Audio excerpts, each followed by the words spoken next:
जय भवानी जय शिवराय। आज अख्ख्या जगाची जगज्जननी आई तुळजाभवानीच्या पुण्य पावन नगरीमध्ये आणि तिच्या दरबारामध्ये आज मंदिर संस्थांच्या कार्यालयासमोर जनहित संघटनेच्या माध्यमातून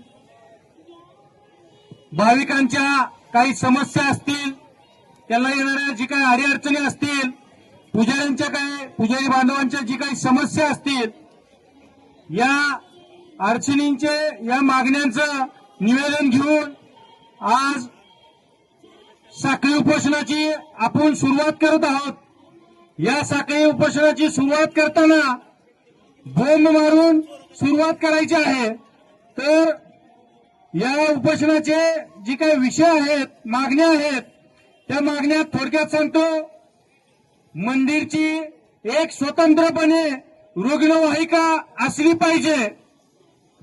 त्याचबरोबर विधी न्याय खात्याने जी काय निर्देश दिलेले आहेत, आदेश दिलेले आहेत, ते आदेश मंदिर संस्थांनी पाळले पाहिजेत।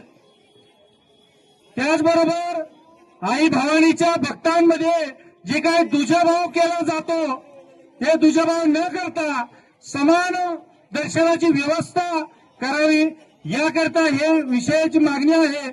त्याचबरोबर पुजारी बांधवांवर जी काय मंदिर कवायत, देवळा मंदिर कवायत या नावाखाली जी काय कारवाई केली जाते, अधिकाऱ्याच्या अधिकारीशाहीखाली, हेही कुठं तर त्या पुजाऱ्यांची विचारणा केली पाहिजे, त्यांना संधी दिली पाहिजे आपली बाजू मांडायची। या मागणीसाठी पण हे आंदोलन आहे। त्याचबरोबर तुळजापुरातले जे काही रहिवासी असतील संबंध, त्या बांधवांना कसल्याही प्रकारचा दर्शनाचा लाभ मिळत नाही। त्यांना आधार कार्ड बघून त्यांना जी काय अभिषेकासाठी दही घालायचं असेल, दर्शनाचं असेल, त्यांनाही कुठेतरी व्यवस्था केली पाहिजे। हे पण मागणी या माध्यमातून आहे। अजून बऱ्याचशा मागण्या आहेत, जे काही रूढी परंपराने महाद्वार चालू करायचं आहे ते बंद केलेलं आहे आणि ते सुरळीतपणे चालू करावं, कल्लूर दर्शन, कल्लूर तीर्थ चालू करावं, अशा बऱ्याचशा मागण्या आहेत। तर ते या मागण्यासाठी आपण आज मंदिर संस्थान प्रशासन कार्यालयासमोर साखळी उपोषणाची सुरुवात करत आहे आणि हे सुरुवात म्हणजे बोंब मारून करत आहे। मंदिर विश्वासाच्या अध्यक्षाच्या नावाने बोंब मारली जाणार आहे। तरी प्रशासनानं याची लवकरात लवकर दखल घ्यावी आणि या मागण्याची पूर्तता करावी।